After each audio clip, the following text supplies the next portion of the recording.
Et quand on parle BD et Afrique, on pense aussi immédiatement à Cam ou Annie Kangang. Cette dessinatrice qui vit à Paris a œuvré dans la presse à Jeune Afrique avant de découvrir l'attrait de la BD reportage. Elle est la co-autrice de Lucha, chronique d'une révolution sans armes au Congo. C'est un sujet sur l'engagement citoyen, proche d'un thème qui lui est cher, les droits humains, l'opposition politique en Afrique. Elle s'est confiée à Laurence Soustrasse et Thierry Schiller. Annie Kangang, bonjour. C'est rare, Laurence, mais on ne sait pas par où commencer avec vous. Vous vous définissez comme artiviste, artiste et activiste. Quels sont donc vos moyens d'expression? Oui, alors je suis artiviste, donc artiste et activiste, parce que j'utilise le dessin comme une arme, entre guillemets. Et donc j'ai 3 moyens d'expression. Le premier, c'est le dessin de presse. J'exprime mes opinions, mes idées politiques à travers donc ce moyen impertinent qui est le dessin de presse, qui utilise des procédés comme la caricature ou l'ironie pour commenter l'actualité et critiquer ceux qui nous gouvernent, par exemple. Mon deuxième moyen d'expression, ma deuxième arme pour exprimer mes idées, c'est la bande dessinée. Il y a quand même une continuité avec le dessin de presse. Le dessin de presse, c'est entre l'art et le journalisme. Et la bande dessinée, et notamment la bande dessinée reportage, c'est entre la bande dessinée et le journalisme.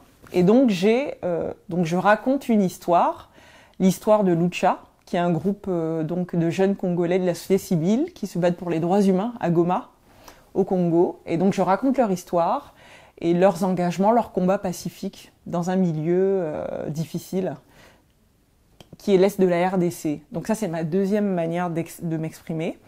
Et la troisième manière, c'est l'illustration. L'illustration, c'est un dessin, une idée.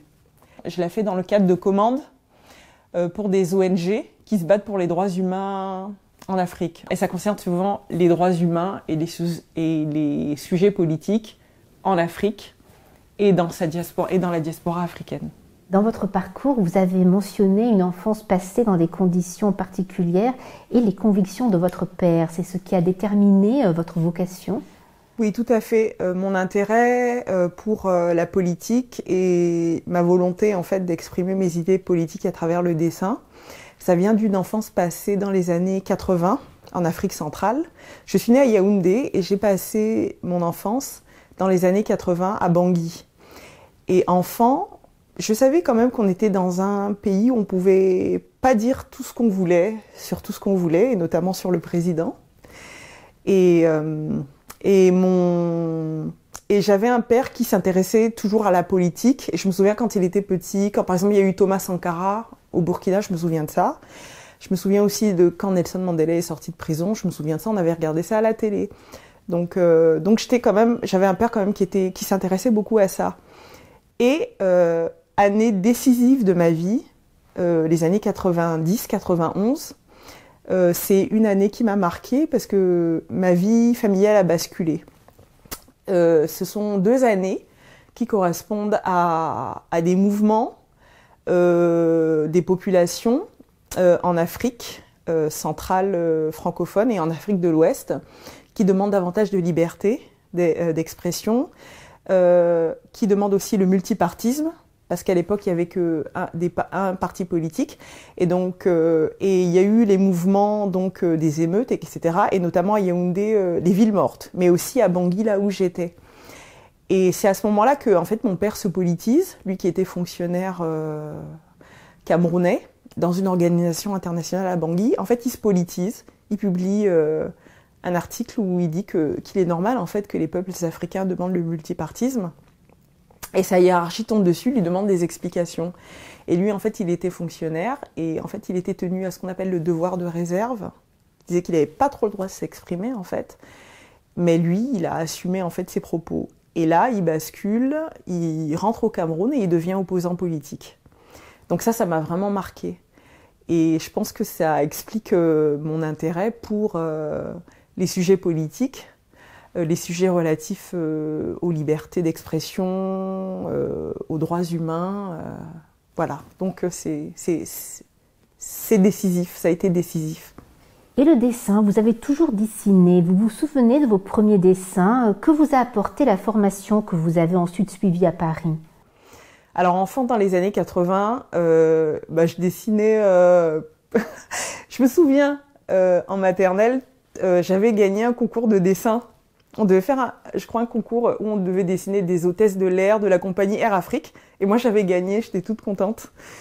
Et donc ça, c'est un des premiers dessins dont je me souviens, puisque j'avais gagné un concours. J'ai continué. Et par contre, je dessinais quand même beaucoup d'images que je voyais dans les journaux et aussi dans les catalogues. Voilà, les catalogues de mode. Voilà, donc, mais rien à voir avec la politique. Et alors plus tard, le dessin politique est arrivé par cette histoire-là, je vous dis, des années 90 qui m'a marquée. Et j'ai suivi effectivement des formations. Quand j'ai commencé en fait le dessin politique de manière professionnelle, j'habitais déjà à Paris et j'ai suivi des formations pour adultes en cours du soir. Et ce que m'ont apporté ces formations, c'est à la fois déjà des contacts et un petit réseau dans le domaine de l'illustration. Ça m'a aussi dit, bon, je ne suis pas totalement un imposteur dans ce domaine, puisque j'ai aussi la formation. Donc ça m'a aidé à prendre confiance en moi. Et ça m'a apporté des connaissances techniques aussi pour dessiner avec des logiciels, etc.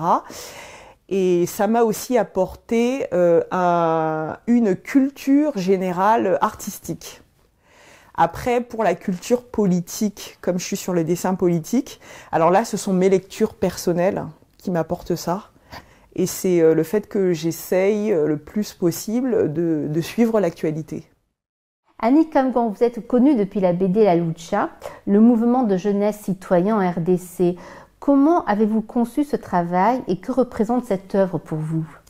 Alors, je vais d'abord répondre à la deuxième question. Donc déjà, c'est la première fois, donc c'est ma première publication.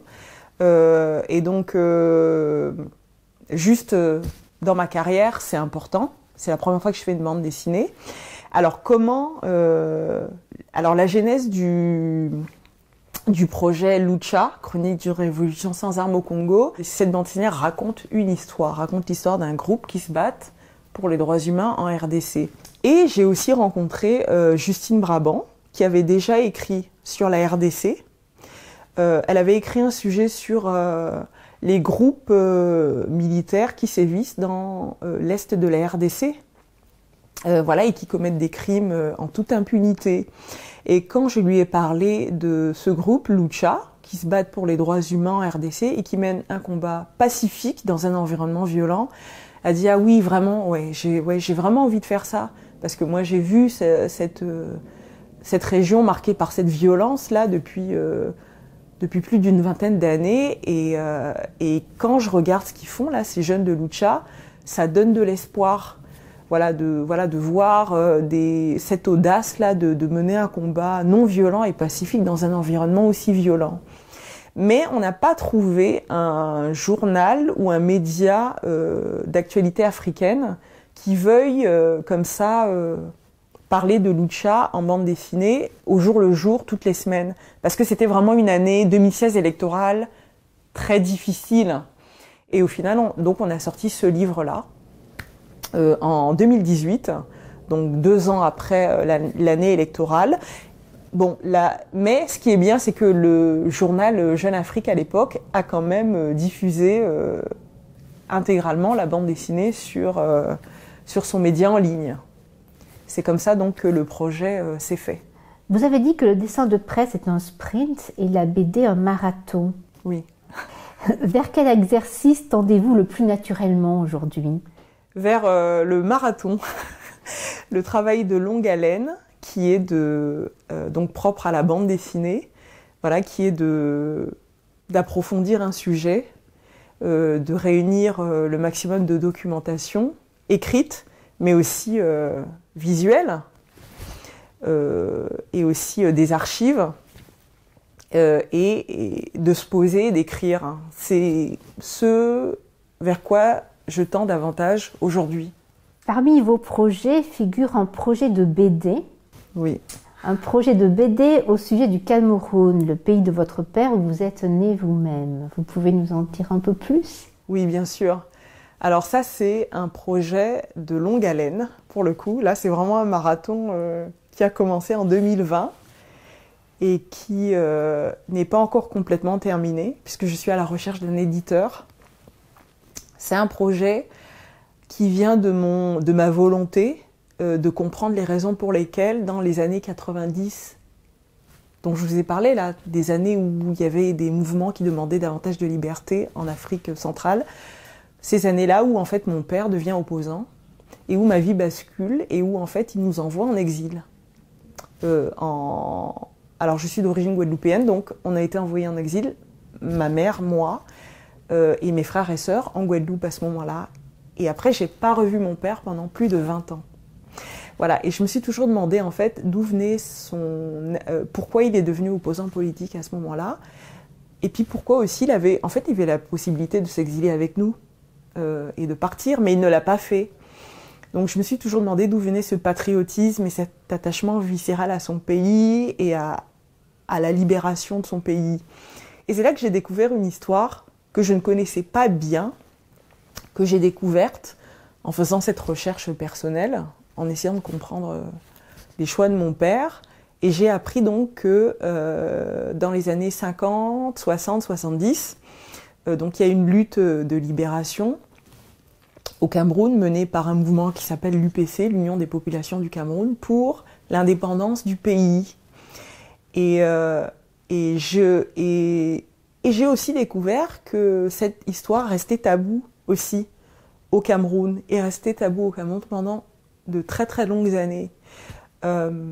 Et donc j'ai décidé, en découvrant cette histoire, d'en faire un roman graphique. Et malheureusement, l'année où j'ai commencé ce projet, en 2020, mon père a disparu. Il faisait partie intégrante du projet, il a disparu. Mais j'ai quand même décidé d'aller au bout du projet. Et donc de raconter cette histoire-là. Et donc, la BD reportage africaine, pour vous, c'est aussi une manière d'amener les gens à réfléchir, à questionner le passé, le présent et peut-être même l'avenir? Oui, tout à fait. Ce qui est assez bien avec la bande dessinée reportage, c'est que quand on pense bande dessinée, on pense plutôt à un univers enfantin, etc. Mais vous avez dans les années 90, et c'est ce qui m'a marqué, je pense, pour la bande dessinée, vous avez l'apparition de ce qu'appelle le roman graphique, avec par exemple une maison d'édition française comme l'Association, et une BD qui m'a vraiment marqué, qui s'appelle Persépolis, qui est dont l'autrice est Marjane Satrapi, et en fait qui parle de son enfance en Iran, et qui, à travers son histoire familiale, son parcours, parle de l'Iran.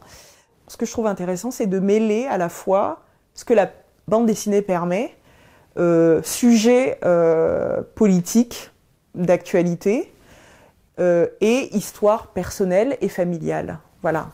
C'est ce que permet aussi la bande dessinée, le roman graphique. Et je trouve que, pour le coup, l'actualité africaine et les sujets politiques et les sujets aussi liés aux droits humains africains se prêtent complètement à ce genre de BD qu'on appelle la bande dessinée reportage.